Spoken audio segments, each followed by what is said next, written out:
Hey guys, welcome to the next section, images and shapes. Now, this section isn't as technical as some of the others. We won't be doing any formulas or anything like that. This is more of an artistic topic. Um, Surprisingly, this is one of the most common places of frustration. And I didn't know this. Actually, a workmate of mine told me that you really need to include how to handle images because it's for the beginner one of the things that they really like to do. So, I agreed with him, and so here we are. Now, I think the reason people get frustrated with images is because all they want to do is something that seems so simple, which is to copy an image, send it to Excel, and reshape it. That's pretty much all they want to do.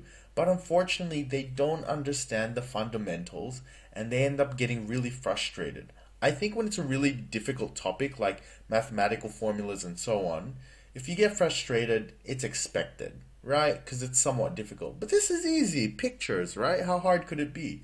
Yet people don't know the fundamentals, they don't know the basics, so they get really frustrated. So what I'm going to do is I'm going to show you guys the different ways to introduce images into Excel, the different ways to manipulate it, to clean it up, to give it an artistic flair, to add extra drawing tools in there for you. So I'm going to go through quickly just what's on the screen. As you can see here, we're going to have constellations. This is the star sign Leo.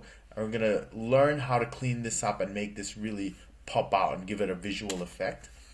The next one is going to be Mr. Bean. And again, we're going to learn how to clean up the image, give it a pretty frame. Following that, we're going to do some drawing tools. Okay, playing Spot the Difference. And then for the quiz, you're going to learn how to convert this ugly thing, right, into this beautiful work of art. All right, so enough talk. Let's get started, and I will see you guys soon.